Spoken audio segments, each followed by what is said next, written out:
हसनत जमी ओखे सालेही सल्लु अलैहि वआलिही बलगल उला बेकमालिही कशफद दुजा बेजमालिही हसनत जमी ओखे सालेही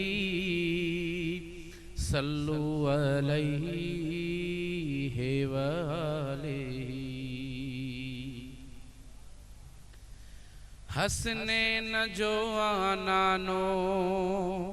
अम्मा फातिमा जो बाबो आशिकन जे मजहब में दिलियुन जो काबो दिलियुन जो काबो हसनैन जो आनानो अम्मा फातिमा जो बाबो आशिकन जे मजहब में दिलियुन जो काबो दिलियुन जो काबो हबीबन जे हथ खे मोला पंहिंजो हथ चयो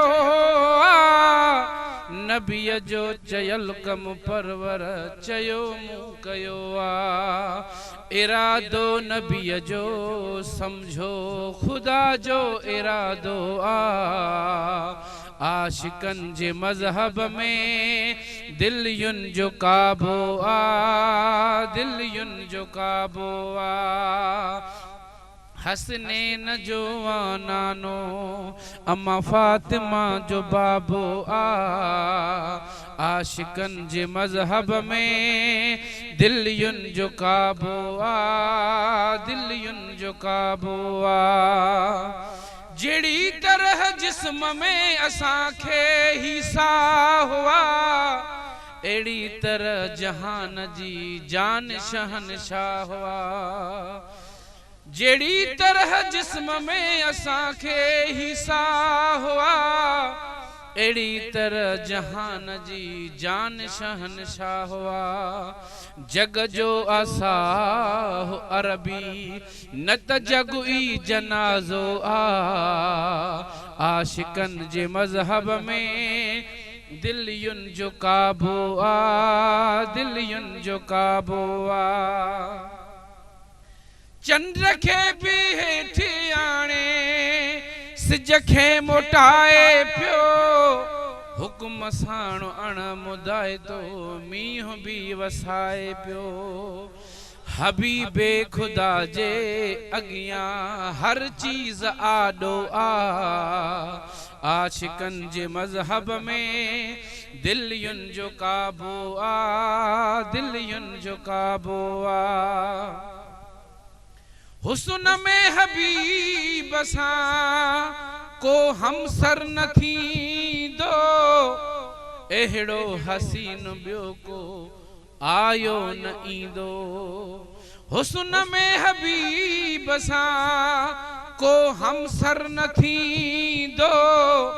एड़ो हसीन बियो को आयो न ईंदो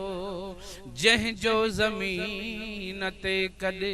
पियो को न पाशो आशिकन जे मजहब में दिलियुन जो काबो दिलियुन जो काबो सदको थियां पियो हर हर 24 कलाक मां घोरियां सिफर शसारा घोरियां अफलाक मां सदको थियां पियो हर हर 24 कलाक मां घोरियां सिफर शसारा घोरियां अफलाक मां अव्वल बि साईं आ सागो आखिर बि सागो आशिकन जे मज़हब में दिलियुनि जो काबो दिलियुनि जो काबो हसनैन जो नानो अम्मा फातिमा जो बाबो आशिकन जे मज़हब में दिलियुनि जो काबो दिलियुनि जो काबो ॾियण वारो मौला आहे वंडण वारो नबी असां जो ही खाली झोलियूं भरण वारो